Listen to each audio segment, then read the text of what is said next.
Ini informasinya dalam suatu literaturnya, satu biji ini kering nanti, ini 60% dari ininya itu adalah minyak.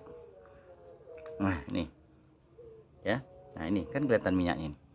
Ketemu lagi dengan channel Dani Ramli, Rumah Wisata Edukasi, Candi Abang, Sentonorjo, Brebes, Sleman.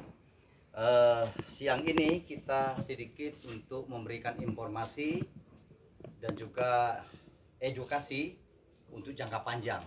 Jadi kalau saudara-saudara atau teman yang punya lahan luas, punya suatu pandangan untuk pengembangan ilmu, kita sudah 5 tahun sudah berbuah sekarang, mulai dari umur kurang lebih 1 tahun, ya kurang lebih lah setinggi ini pohonnya, itu namanya kemiri Sunan.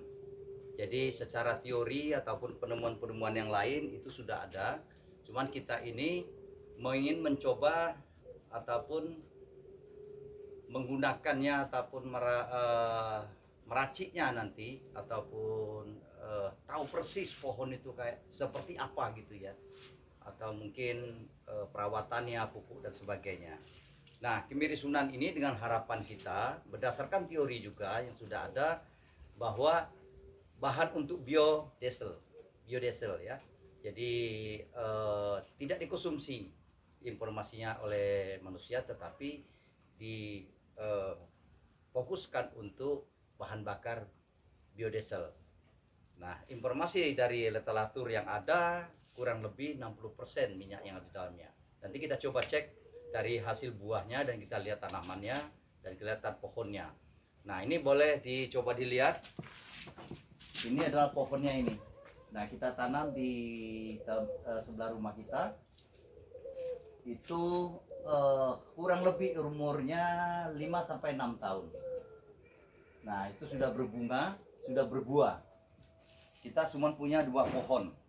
Jadi sulit juga mencarinya. Dan informasi yang sudah ada bahwa banyak ditanami di sekitar daerah Boyolali gitu ya, programnya pemerintah. Kita belum juga ngecek ke sana, tapi kita mendapatkan ini. Kalau tidak salah di Jogja mungkin punya kita ini aja yang ada. Makanya kita khusus dari penanamannya hingga berbunga dan berbuah, dan kita mendapatkan hasilnya.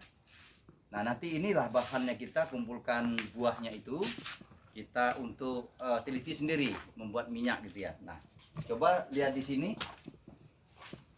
Nah, seperti ini. Nah, seperti ini buahnya nih. Nah, ini jatuh sendiri ya, karena kita belum sempat memanjat memetiknya. Lebih baik kita tunggu jatuh sendiri. Biasanya kesulitan orang menanam ataupun budidaya kemiri ini biasanya itu cara memetiknya, tetapi sebenarnya kita bisa.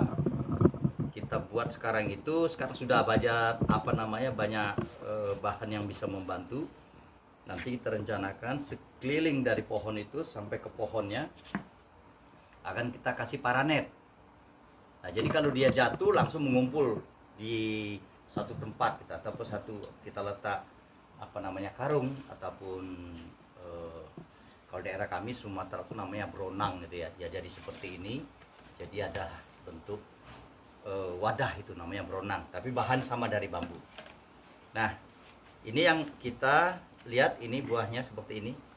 Kalau masih belum kering begini. Ini kita lihatin.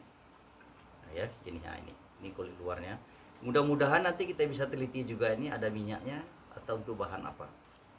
Nanti kita coba cek dengan literatur peneliti pendahulunya.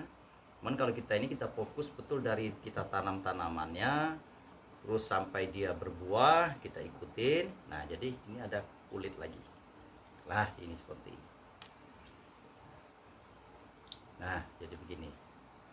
Nah, pengalaman kita dahulu pernah juga kita di Yayasan Dian Desa dan di NTT itu kemiri biasa yang kita pecahkan. Jadi yang bagus itu seperti ini, itu dia bisa kocak ataupun ada sudah lepas dari cangkangnya.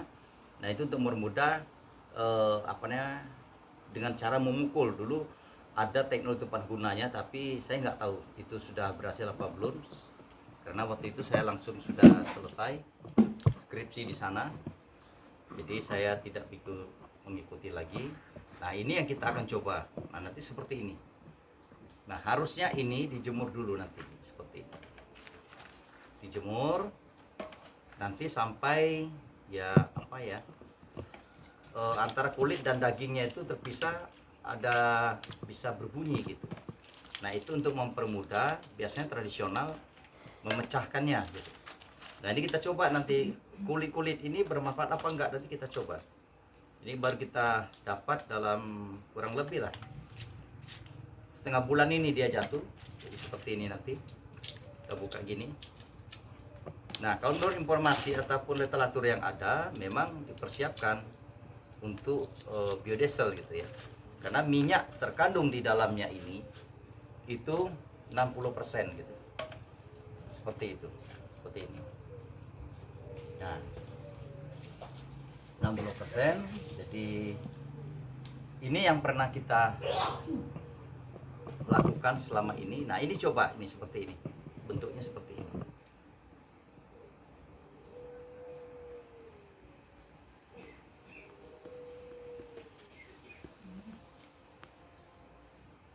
Seperti ini. Nah, kalau bisa mungkin apa, sini kita lihat, kita coba pecahkan pakai, kalau dulu saya di mana, di NTT itu dibuat seperti ini, tapi ini dari daun nipa. Ini saya coba dengan daun pinang ini, karena saya ada daun pinang. Memang harusnya ini sudah kering gitu ya, sudah kering, kita lepas begini. Biasanya di sana dulu begini, dipegang begini, seperti ini, dipukul. Oke, saya coba praktekkan di sini. Nah, seperti ini. Nah, yang jelas kalau seperti ini kan belum begitu kering ya, biasanya dipakai batu gitu. Nah, seperti ini. Nah, ini agak pecah sebenarnya seperti ini, tapi kalau kering nanti dia bisa terpisah seperti ini.